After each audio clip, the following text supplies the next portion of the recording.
अस्सलाम वालेकुम नाज़रीन। जिन लोगों का पेट ख़राब रहता है, खाना खाते ही फ़ौरन वाशरूम जाते हैं, उन लोगों के लिए ख़ास रेमेडी है। ये रेमेडी आपने बनाकर ज़रूर इस्तेमाल करनी है और आपका पेट का निज़ाम जो है वो ठीक रहेगा। खाना खाते आप वाशरूम नहीं जाएंगे। जैसे आपका सुबह के टाइम नॉर्मल वाशरूम आता है वैसे ही आएगा। आपने इस रेमेडी को ज़रूर इस्तेमाल करना है। जो चीज़ें आपने इसमें इस्तेमाल करनी है वो मैं आपको सबसे पहले बता देती हूँ। तुख़्मे रेहान, जो कि ये आप देख सकते हैं, आपको पंसार की दुकान से तुख़्मे रेहान मिल जाएगा। और दूसरी चीज़ जो आपने लेनी है, ये आप देख सकते हैं, ये है तुख़्मे कनोचा। तुख़्मे कनोचा जो है ये भी आपको पंसार की दुकान से मिलेगा। इस तरह का होगा। दिखाने का ये मतलब होता है कि आप असली और एक नंबर चीज़ें लें और नुस्खे को बनाएं, क्योंकि अब 2 नंबर चीज़ों का इशू आ रहा है कि दवाइयाँ जो है असली नहीं मिल पा रही। मरीज़ बहुत ज़्यादा परेशान होते हैं, इसलिए मैंने दवाइयाँ बनाकर देना शुरू की ताकि मरीज़ों के पास असली और 1 नंबर दवाई पहुँच जाए और उनको फ़ायदा हो जाए। अब आपने करना क्या है कि दोनों चीज़ें जब पंसार की दुकान से लेकर आएँ और क्वांटिटी का ख्याल रखिएगा। 50 ग्राम आपने लेना है तुख़्मे रेहान, 50 ग्राम तुख़्मे कनोचा, दोनों को आपने रखने अपने घर में लाकर। बनाने का तरीका इस तरीके से है। सबसे पहले तो आपने करना क्या है, सुहांजना के पत्ते आपने पाउडर बनाकर 1 चम्मच पानी में मिलाकर रोज़ाना पीना है। सुहांजना के पत्ते भी आपको पंसार की दुकान से मिल जाएंगे, नहीं तो किसी पार्क से लेकर आए और उनको सुखा लें। सुहांजना के पत्ते जो छोटे छोटे होते हैं, तो वो पत्ते आपने सुखा लेने हैं। इसके बेशुमार फ़ायदे हैं। जब ये पत्ते पाउडर बनाकर रखेंगे, ये ख़राब नहीं होंगे।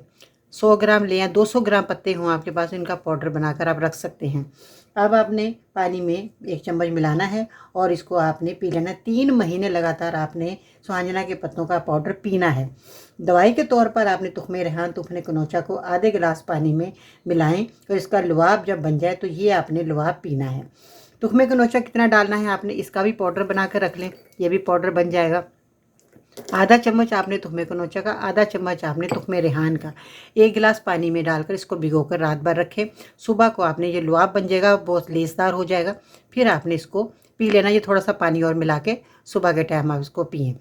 ये दोनों चीज़ें जो हैं आपके पेट के निज़ाम को ठीक रखेंगी और आपका जो पेट का निज़ाम ख़राब हो चुका है, खाना खाते वॉशरूम जाते हैं, ऐसा नहीं होगा। ये रेमेडी बहुत ही मुफीद रही। जिन लोगों ने इस्तेमाल की उनको बहुत फ़ायदा हो गया। इंशाल्लाह मुझे उम्मीद है कि ये आपको भी ज़रूर फ़ायदा देगी। जिन लोगों की परेशानी है वो परेशानी ख़त्म हो जाएगी। अब आपने करना क्या है कि जब आपका पेट का निज़ाम ठीक हो जाए तो उस वक़्त तक आपने नरम ग़िज़ा का इस्तेमाल करना है। जब आपका पेट का निज़ाम ठीक होने लगे तो आप देखें कि अभी हमारी आंतें जो हैं, बहुत ज़्यादा बाज़ लोगों की आंतें जो हैं बहुत ज़्यादा ख़राब हो जाती हैं। आंतों में खुश्की आ जाती है, आंतें बहुत ज़्यादा दर्द करती हैं, पेट के अंदर बहुत ज़्यादा शदीद दर्द रहता है। तो उन लोगों को मैं यही कहूँगी कि आप नरम ग़िज़ा का इस्तेमाल करें जब तक ये रेमेडी आप इस्तेमाल कर रहे हैं। उसके बाद भी आपने नरम ग़िज़ा का इस्तेमाल करना है, तो फिर आप ठोस ग़िज़ा का इस्तेमाल कर सकते हैं जब आपको फ़ायदा हो जाए। अब करना क्या है कि आपने शोरबा लें, बकरे का शोरबा हो या कोई भी सब्ज़ी का शोरबा बनाते हैं, उसके अंदर रोटी भिगो के आपने खानी है। इस तरह रोटी आपने शोरबे से लगाकर नहीं खानी।